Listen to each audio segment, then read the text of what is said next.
Hey folks, Miss Rassier here. This is a flipped lesson from Algebra 2, Section 2-4 on parallel lines and perpendicular lines. I want to talk to you first about what a flipped lesson is, since this is the first one that you guys will be doing, even though you're probably doing it in the classroom.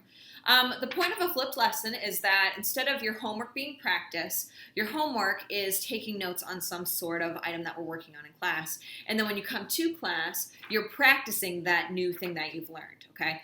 So the way that I do flipped lessons is every time you get some sort of note sheet, you should have this. If you don't, there should be a link on my Common Curriculum, okay, my little planner thing that you can get to from Homework Now, and print one of these out, okay, because this is the format that I'm going to follow as we do our notes today. So you'll do this, we'll do some practice in class, make sure you feel good, and then hopefully parallel and perpendicular lines will be nicely fitting into stuff we've already learned. So let's start out by talking about things we already know, all right? Stick our notes right here. Okay, so we're going to start by talking about parallel lines. Now, parallel lines are something that you've already been familiar with. I know last year in geometry you probably talked about them. In fact, Mrs. Boyce said you guys did this last year, so this should be hopefully a little bit of a review. Parallel lines, if you think about it, are like train tracks. They are two lines that never cross each other. You probably already knew that, okay? So they're lines that never cross. And what that means when we're talking about writing linear equations, okay, is something a little bit more specific. If lines never cross, so for example, if I'm thinking of this, and you don't need to write this down, I'm going to erase it in a second. These two lines are increasing at the same rate. As we've been talking about linear equations, one part of all linear equations, our slope, is our rate of change. So if two lines are parallel, they have the same rate of change, same steepness, and they have to have, because of that, the same exact slope. So that's kind of our big deal for parallel. Okay, I'm going to put a star next to it, and I'm going to write parallel lines have the same slopes. So if you have two equations, you can look at those two equations. If their m's match, then clearly they're parallel lines. They have to be the exact same. Same sign, same number, same everything. Okay? So you switch things around, put them in our slope-intercept form, and you'll be able to tell if they're parallel. Now, harder than that is writing parallel lines. Okay? So let's look at our first example. Let's do one of these together. Okay? We see that we have to come up with the equation for a line that is parallel to y equals 4x plus 2 and goes through the point 0, 4. Now, think of what we just had our quiz on, writing these linear equations. Every time we need to determine what our m is and what our b is. Every single time. What's our slope? What's our y-intercept? Now, to find slope, we used to do our slope formula. y2 minus y1 over x2 minus x1. We'd get our little fraction, simplify it down, plug it in, get our b, and we'd be good to go. Well, here it's actually, if you remember this rule, less work, okay? Our m, the slope of the line that's parallel to this, if we remember our properties of parallel lines, they have the same slopes. That means I just take this 4 right here, and I'm going to copy it right down into my new equation. My new slope has to be identical to this slope if they're parallel, so all I'm going to do is take it and use it in my new equation. I didn't have to do slope formula, didn't have to do anything, all I did was steal it. Now, to get my b, my y-intercept, I'm going to be thinking in my head, y equals m. Oh, I know my m, it's going to be 4x plus b. I don't know my b. We do not use this b, okay? We're talking about a whole new line. The new line has to go through an x and a y, it has to have a slope, and its b value is going to be different than our initial one, okay? If it was the same b, it'd be the same line, and we're not dealing with the same line. We're dealing with one that's parallel to it, okay? It's going to be next to it, have the same steepness, but not the same y-intercept. So, if I think this is an x, this is a y, see how familiar this is to what we've just been doing? I'm going to plug in my x to my equation and my y to my equation. So instead of being y equals 4x plus b, my y is going to become 4 equals my m, I already plugged it in, times my x, 0, plus b. Again, I don't know my new b. I need to keep that as a variable for the time being. I'm going to multiply these. 4 times 0 is 0. So I could subtract 0, or I could just know, well, 0 plus b is b. So what this means is that my b value is 4. Now again, questions asking, not what is the b, what is the slope, it's saying what is the equation to the line that goes through this point and is parallel to this. So the answer's got to be an equation. I'm going to put it in slope-intercept form. Y equals m, which is 4, x plus b, it's a positive 4, so I'm going to put plus 4. And this is my answer. Okay? We'll do another parallel one in a second, but before we do that, let's hop over to perpendicular, okay, and talk about our main rule there, and we'll do one example. So, perpendicular. Looking at some general notes for it. You may remember this also from geometry. Two lines that are perpendicular, they cross at exactly 90 degrees. Okay? So if I'm thinking of this in my head, if this is my x and this is my y-axis, one line could be this, the other line has to be that, and they intersect at a 90. Okay? That 90-degree symbol lets me know that it's a right angle. So, there's a special thing to memorize here also. Parallel, if we look, we think about those train tracks, right? Same slope, same steepness, same rate of change. Here, if we look at the slope of this line, okay, we can say that it's a positive slope, right? Reading it left to right, it's going up. But if we look at this line, it's a negative slope. Going left to right, it's going down. So we know if they're perpendicular, they're going to be opposites. And one thing that's hard to tell from this graph, this is just a little sketch, is that not only are they opposites, one's positive, one's negative, but they're opposite reciprocals. Which means that they have a different sign. If it's positive, it becomes negative. If it's negative, it becomes positive. And that the fraction is flipped. So, for example, I'll do a little example over here. Maybe you have room on the side of yours also. If you're looking at the slope of 2, its opposite reciprocal would be negative, and then we flip it. This is like 2 over 1. So it becomes 1/2. If we're thinking of the slope 2/3, its opposite is negative, and then we flip it to find the reciprocal, 3/2. This would be the slope of a line that's perpendicular to it. Okay? These two lines, since our slopes would be opposite reciprocals, again, perpendicular. So that's kind of our hint here. We need to flip our fraction and change our sign, okay? A little switch and flip maybe.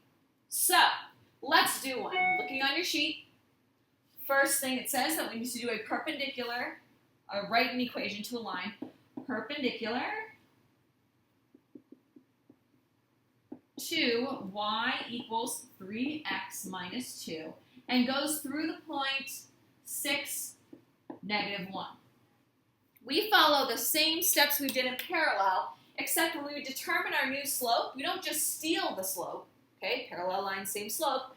Instead, when we determine our new slope, we're going to look here and we're going to say, okay, perpendicular, perpendicular, we need to do opposite reciprocals. We need to flip and switch the sign of our slope. So if our old one was 3, our new one's going to have to be negative. This 3 is like 3 over 1, so it's going to become 1/3. So our new slope, we found it by just looking at our old one, is going to become -1/3.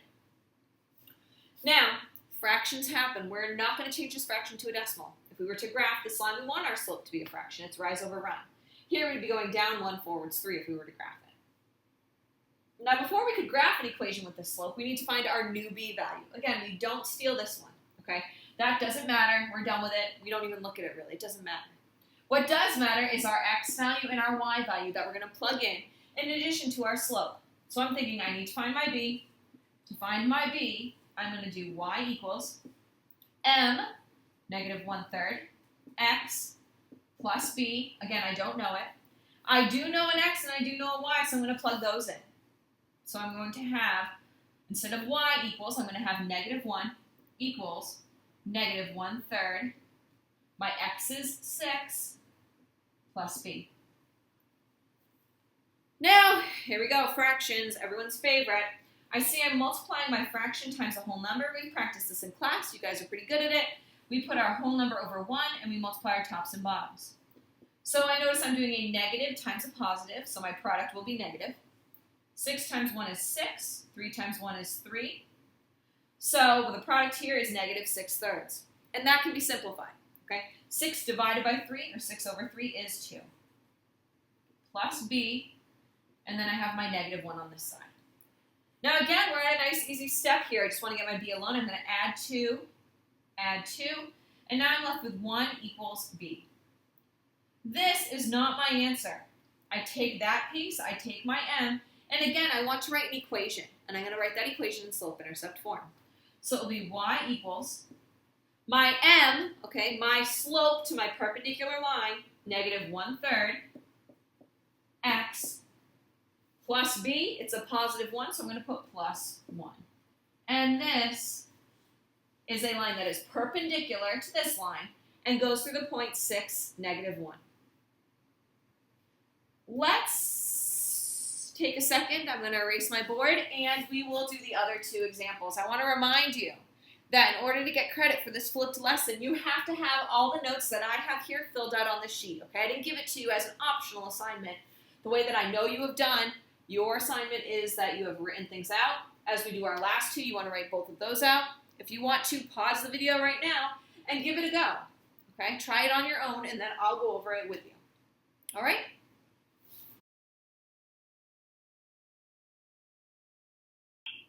All right, here are our last two examples that we'll do together, and then I'll have you do additional practice in class with me to make sure that you're good to go. So let's start by doing one parallel, and then we'll go and do our perpendicular after. So I'm thinking, I see the word parallel. First thing I notice, parallel, same slope, that's what I'm starting with. I need to know my slope, and I need to know my b, and if it's parallel, I'm going to take this slope, and I'm going to steal it, okay? If it's parallel to it, same slope. So my new m is going to be negative 3, the same thing. I'm done with this now. Now I need to find my b value. In my head, I'm thinking y equals m, which is negative 3, x plus b. I know an y and I know an x, they're right here. And I'm going to just plug them in. So x is 4, so the 4 will go there. 0 for y. So 0 equals negative 3 times 4 plus b. Negative 3 times 4 is negative 12 plus b equals 0. So I'm going to add 12, and I get that my b value is going to equal 12.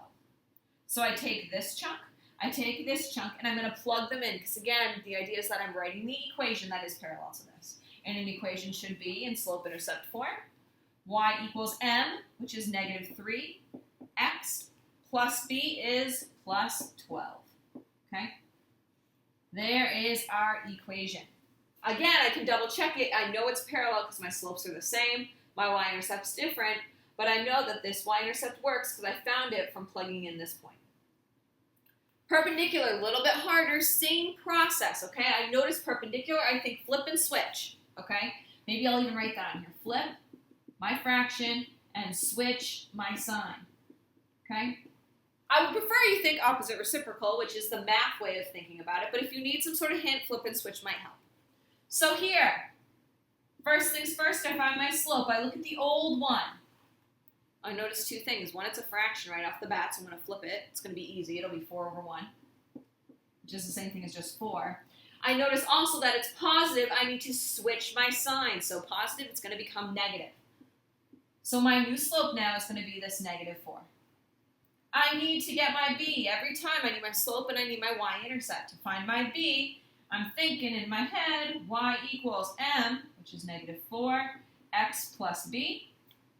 I know a y and an x. They're right here. So I'm going to plug in 0 for both of them.